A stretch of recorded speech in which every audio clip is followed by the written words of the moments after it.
Hey y'all. Okay, so this book I got my TBR, and I have books on my list that's been on there for literally years. And so I'm like, okay, before I start reading all these new books that I keep finding and hearing about adding to my list, I need to knock off these old ones. So I created a list, and I need to read them in order before I can get to the new good stuff. And I made it to the book Everything We Never Said by Sloane Harlow. This has been, like I said, on my TBR for years. And I'm like, you know what? Let me finally knock this one out. It's supposed to be about a girl who's been there in high school. Her best friend died the summer before their senior year of high school, or at the end of the year, at the end of the 11th grade year. And now Bestie, who's still alive, is low-key falling in love with her dead best friend's boyfriend. But while she's at the girl's house cleaning out her room for her best friend's mom, mom is moving away, she finds her friend's diary. And as she's reading it, she's thinking to herself, dang, their relationship, like my best friend and her boyfriend, their relationship may not have been exactly what I thought it was. Like, it may have been some crazy stuff going on. And so that's what the book is about. I've read up to 2 diary. I think I'm on chapter like 21. And so far we've gotten 2 diary entries from the dead best friend. And it's giving that the boyfriend was like mentally and emotionally like abusive, and maybe even physical, not maybe even and physical. And he tries to, and they have a lot of sex. That's what I really came out here to say. This book, they're just freaky. They just keep trying to have sex with each other in the locker room, in the car, in the janitor's car. I'm like, oh my god, y'all are in high school. Like, why are we doing all this? I thought this was supposed to be like a thriller, and it's giving like smut. So I'm gonna get through it and see. I've heard that it was good. Most people give it 4 stars, 4.5 stars. So I guess we're gonna see. My guess so far, being on chapter 20, is that also the way the best friend died, they were leaving a party. The girl was still alive, got behind the wheel after she had been drinking a little bit. They crashed, and best friend flew through the windshield. And apparently there's like some kind of river that they were near, and everybody's assuming that her body went into the river and the waves were strong, and so they never found her body. I am guessing that best friend is still alive, and she just went and ran off to be away from that abusive boyfriend who she couldn't get away from. Yeah, so we're gonna see. I'll be back. Okay, y'all, update on the book. I can't even remember her name. E. She gets to the part in her dead best friend's diary about her boyfriend being abusive, and she starts to see his abusive and manipulative and violent traits for herself in person. And whenever she has a flashback of what happened that night, she said she only had one beer. She said she swear up and down her life she only had one beer, so she wasn't drunk when she got behind the wheel. And that she don't know what happened. She just remembered lights blaring at them. She remembers her friend. I'm so gorgeous. She remembers her friend, I don't know, telling her to slow down or to watch out. And then she hears the click of a seatbelt, and then she don't remember nothing after that. So my guess is Sawyer, the boyfriend, has something to do with it. Either he was the headlights blaring at them and made them crash on purpose because he didn't want his girlfriend at that party, or maybe he thought she was leaving with another boy, or Sawyer was in the car with them, and I don't know. Something happened, and I think it's the boyfriend's fault. And yeah, but also when Haley is writing these diary entries, I have to go back and read her diary entries again when she's talking about her boyfriend, because she uses initials. She uses E for her best friend, and she uses S for her boyfriend Sawyer.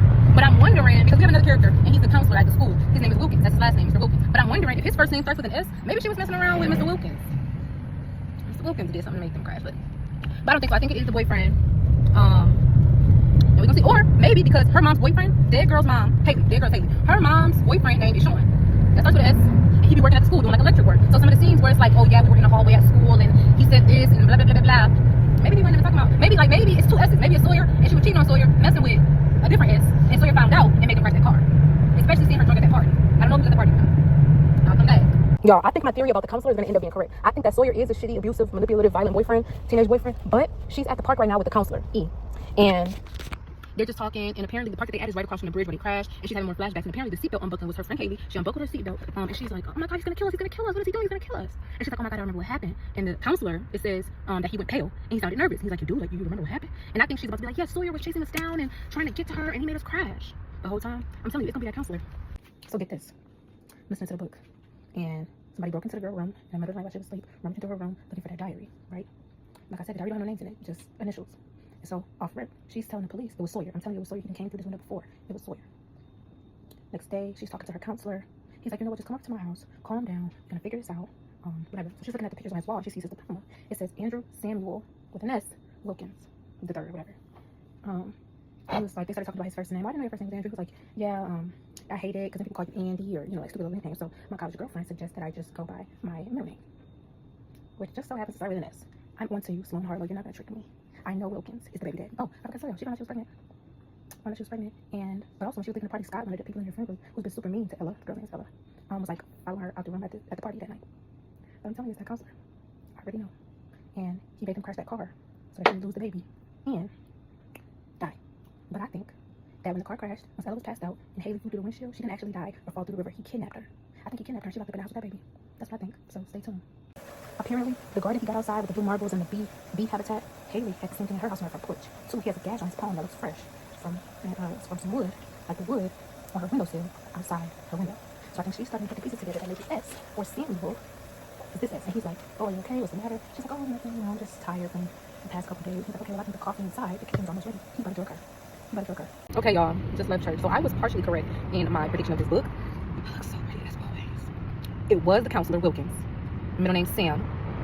I told y'all Haley got pregnant. Apparently, he was much more abusive and controlling than we thought. He had air tags in her car, in her book bag, and all kind of stuff, controlling her. She wouldn't even let her hang out with her best friend. I was right that she's still alive. I was wrong that she was locked up in the basement with the baby. When they crashed the car, Ella had passed out, and she had confided in Sawyer, her like cover-up boyfriend, about what's going on with the dude, with the counselor, and she sent him their location saying he's chasing after us, he's trying to get us, he's trying to kill us. They crashed. Sawyer pulled up. And there was already a hole in the window from where they crashed at. So he took a rock, bashed a bigger hole in the window to make it look like she flew through into the river. And he drove her to a shelter. She changed her name to Hazel. And she's been living in a shelter since then. So she's been on her feet. So somebody at the shelter took her to have an abortion. And she actually came while the girl was at the house with the counselor. The counselor knocked her out and was about to kill her downstairs in the basement. Haley busted in, knocked him over the head. They beat him up. She gave her a letter. She was like, this letter's gonna explain everything. I love you. I'm sorry I have to go. I want you to know I'm alive. And she left. And